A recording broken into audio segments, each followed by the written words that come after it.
Welcome back, everyone, to the Wedge 52 Gridiron Podcast. I'm your host, Wedge. Today's episode will be the Ravens Week 9 recap, as well as a preview into the Ravens Week 10 opponent, the Cleveland Browns. Before we jump in today, please make sure you press that follow button right here on Spotify, as well as check out the Instagram at Wedge52Gridiron and share both of those with your fellow NFL fans, fellow Ravens fans. And with that being said, let's jump into today's episode. The Baltimore Ravens took down the Seattle Seahawks 37-3 last Sunday in Baltimore. Ravens Offensive Player of the Week for me had to be rookie running back. Kind of a showing out party of what he's capable of. Keaton Mitchell, 9 carries for 138 yards and a touchdown. A couple of those were big chunk runs that he broke. Some very elusive moves. Got a couple of nice blocks from Tyler Linderbaum, etc. Keaton Mitchell is my Offensive Player of the Week. And then my Defensive Player of the Week, Justin Madubuike, 4 tackles and a sack on the day for that Ravens defense that put up an absolutely incredible performance overall against a Seattle offense that was pretty decent heading into the day. A pretty decent, overall Seattle Seahawks team that was 5-2 entering the contest last Sunday.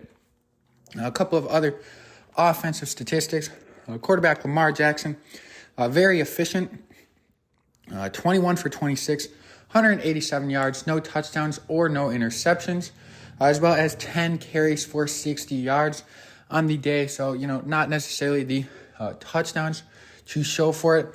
The 37 points, we had some rushing help from Gus the Bus, Keaton Mitchell, other guys getting it done without Lamar Jackson having to be absolutely spectacular, which he still was with his very efficient 21 for 26, made some smart decisions, and, was relieved of his duties midway through that third quarter, where quarterback Tyler Huntley came into the game. I believe, Huntley was efficient as well, about 65 yards, I want to say, and a passing touchdown, which we'll get into in a second. Tight end Mark Andrews, 9 catches for 80 yards on the day, leading receiver in terms of yards. Odell Beckham Jr., 5 catches for 56 yards, and his first touchdown as a Baltimore Raven, something that all Ravens fans, myself included, myself especially, have been looking forward to. Odell Beckham getting his first receiving touchdown as a Baltimore Raven. Odell's been my guy, and definitely nice to see. And it was Odell Beckham Jr.'s birthday on Sunday, so a nice little present for him there. And then also on the receiving end, Isaiah Likely, 4 catches for 42 yards. He played quite a bit later on in the game, where he was Tyler Huntley's, go-to target, primarily there in that third and fourth quarter. In terms of offense as a whole, 298 rushing yards. Gus the Bus helped with that with 5 carries for 52 yards and another touchdown, as well as Justice Hill had 13 carries for 40 yards on the day, and then Huntley had 4 carries for 8 yards to go along with Lamar's 298 rushing yards on the day, 515 total yards of offense against that Seattle defense, who was, fairly solid. Off the top of my head, I want to say they were about 18th in yards allowed, about 7th or 8th in rush yards allowed per game. Coming into the day, hanging 300 rushing yards on them. Definitely a great sign to see from that Baltimore offense, from that front line. Definitely some good blocks. Gus the Bus has been showing out, continuing. He's had, several touchdowns. I believe Gus had 2 touchdowns. I think I misspoke and said 1 a minute ago.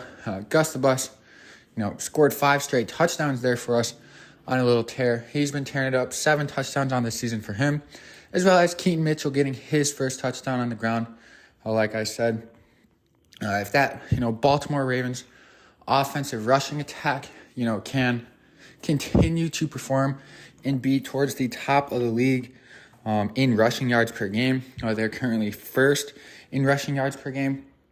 If they can do that, defenses are only going to be forced to load the box even more and open up weapons like Mark Andrews, Odell Beckham Jr., Zay Flowers, and guys like Rashad Bateman, who made a nice catch the previous Sunday here against Seattle, and Nelson Aguilar, who's already had a couple of good plays.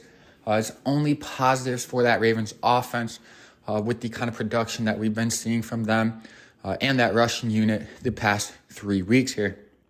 On the defensive side of the ball, Kyle Van Noy had 2 sacks. Odafe Owe had a sack. Geno Stone had himself another interception. League leader in interceptions, continuing to add to his totals. Now at this point, Chase Ned reads Ravens record, which is, very high praise, very high honor within the Baltimore Ravens franchise history. As most of you listening, I'm surely know that. Defense as a whole only allowed 151 yards of offense, only allowed 6 first downs the entire game, as well as holding that Seattle offense to 1 for 12 on third down. Absolutely, amazing performance by both sides of the ball. The Ravens are starting to really show some dominance. Now, the next step to that, to taking the next step in developing that is continuing to do it consistently and continuing to do it against teams that, are potentially less capable, less talented than teams towards the top of the league, like the Seattle Seahawks or the Detroit Lions. They played phenomenal against both of those. But then, close games against teams like the Cardinals, who have actually, putting up a fight against several teams. So don't discredit the Cardinals. But, close games against the Titans, perhaps closer than we wanted to. And then the Ravens' 2 losses, pretty much, giving them the victory against the Steelers with our amount of drops. And then our loss against the Colts, ended up just too many turnovers, ended up costing us. Both of those games against teams that I would say are below average. The Steelers are 5-3, yes. But at the same time, I want to say they've been outgained by offensive yards in every single game so far. So definitely a couple things going in their favor for a team that's record is most likely better than they are potentially like last year's Minnesota Vikings. A couple of stats from the Seattle offense. Geno Smith went 13 for 28, 157 yards, no touchdowns, and that interception, Geno to Geno there. Kenneth Walker was held to 9 carries on just 16 yards gained for those. DK Metcalf had 1 50-yard reception. That looked like it could potentially spark some things, and that was quickly shut down for that Seattle offense. Jackson Smith-Njigba, 6 catches for 63 yards, and Tyler Lockett, 3 catches for 32 yards. And so that's about it on the Ravens Week 9 matchup against the Seattle Seahawks, where they took care of business 37-3 at the M&T Bank Stadium. The Baltimore Ravens' next opponent is the Cleveland Browns, who faced off in Week 9 against those Arizona Cardinals, who, were not put into the best position, did not put themselves in a position at all to even have a chance at winning that game. They traded quarterback Joshua Dobbs to the Minnesota Vikings at the trade deadline. Kyler Murray is not quite ready to be activated. As of last week, it's looking like he's probable to start Week 10 for them. But that left just Clayton Tune, and he had himself a rough day against a very solid Browns team, against a Browns defense that is top 3 probably in the league, somewhere, if not top 3, top 5. And that defense, they were all over him. Defensive tackle Dalvin Tomlinson, 2 tackles, 2.5 sacks. That Cleveland defense as a whole only allowed 58 total yards. They had 7 sacks on Mr. Clayton Tune, as well as 2 interceptions. Bad position for Clayton Tune to be thrown into, on a Tuesday. They were probably done with practice by the time Josh Dobbs got traded, which means he had Wednesday, Thursday, and, light practice Friday, potentially walk through Saturday.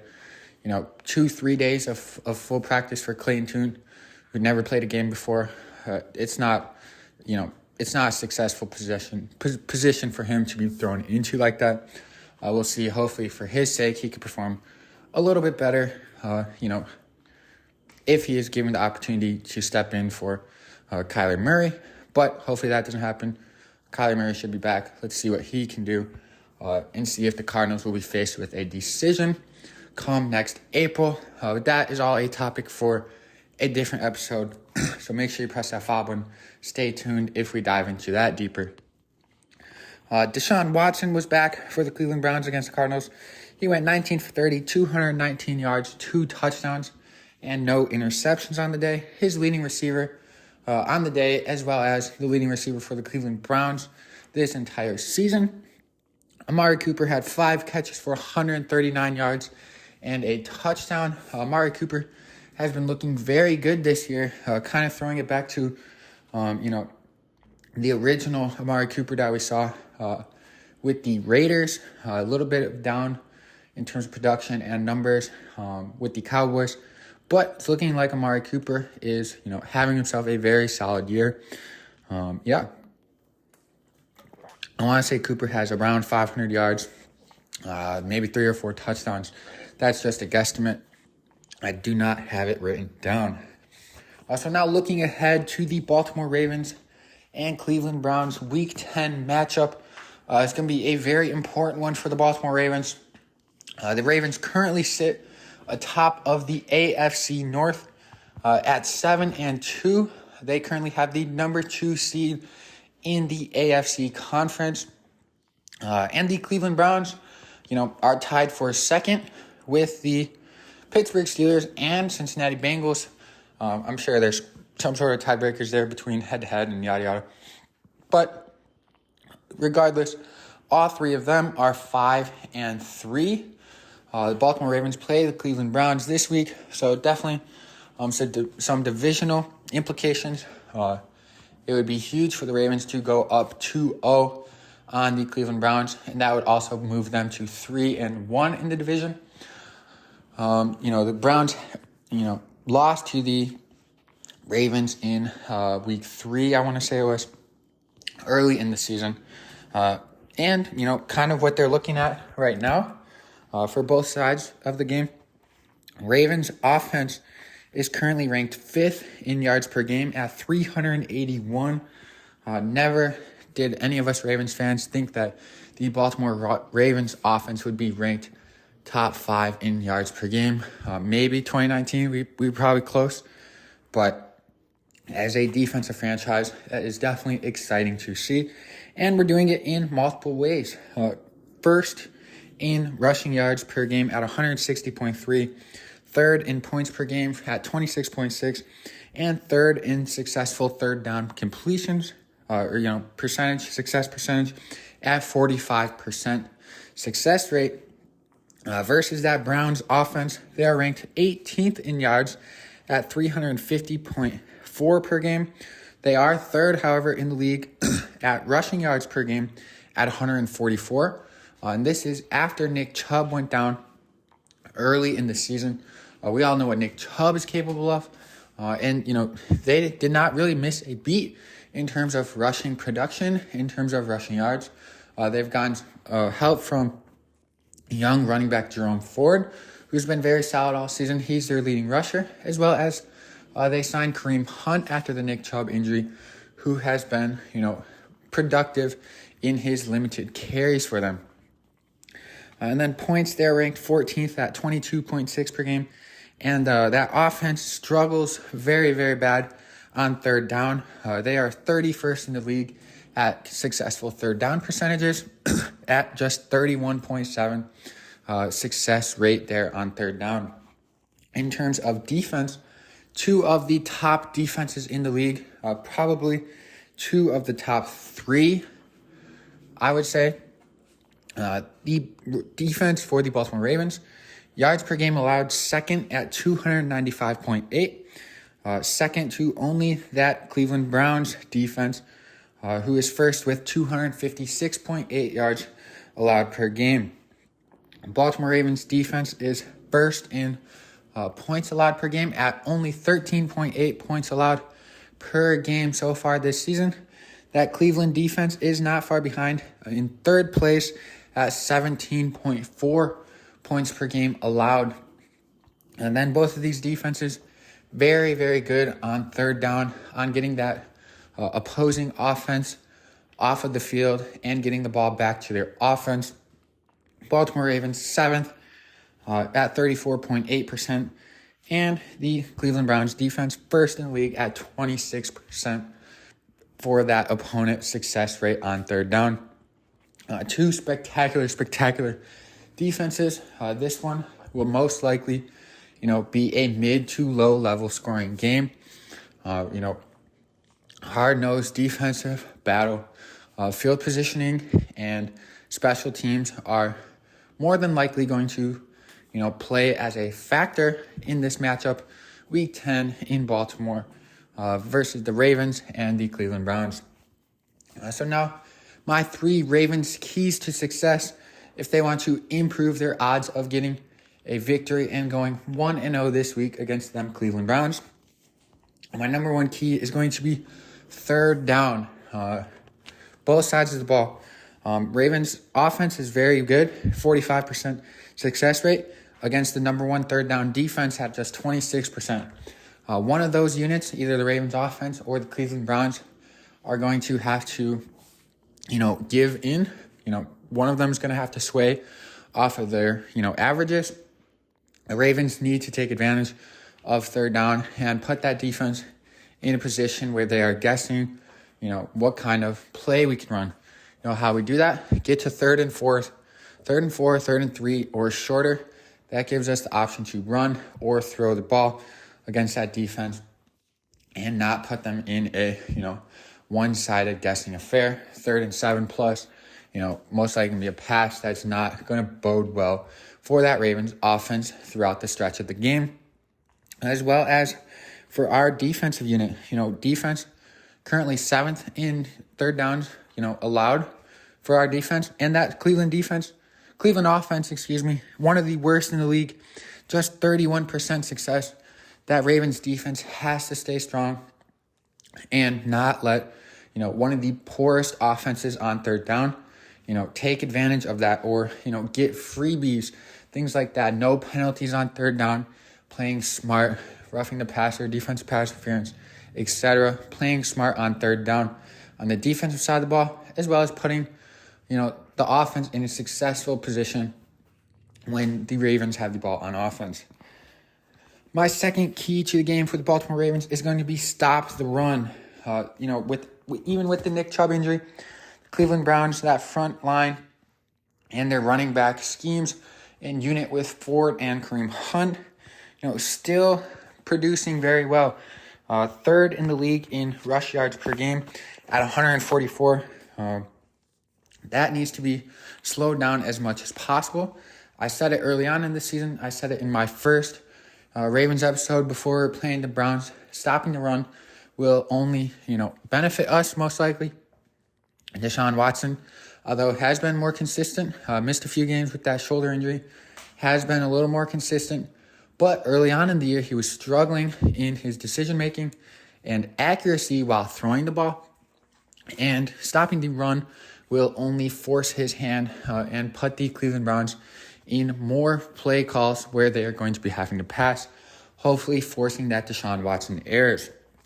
Like I said, running back Jerome Ford leads the Cleveland Browns in rush yards at 425. Kareem Hunt, Pierre Strong, and Deshaun Watson all have 100-plus yards rushing on the season for that Cleveland offense. And then my third Ravens' key to the game is going to be protect the football. Offense has struggled. Running backs, Lamar Jackson, they have fumbled several times. Need to protect the football in this matchup against the Cleveland Browns. Offensive points and offensive possessions are going to be at a premium in this marquee, two defensive battles, two top defenses battling each other in this matchup. Week 10, points are going to be a premium.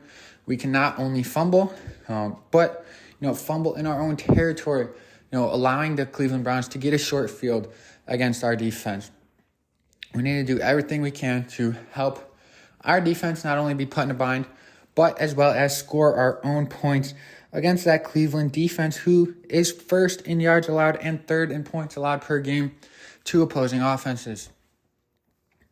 That's all I have for today's episode of the Ravens Week 9 recap as well as Week 10 preview.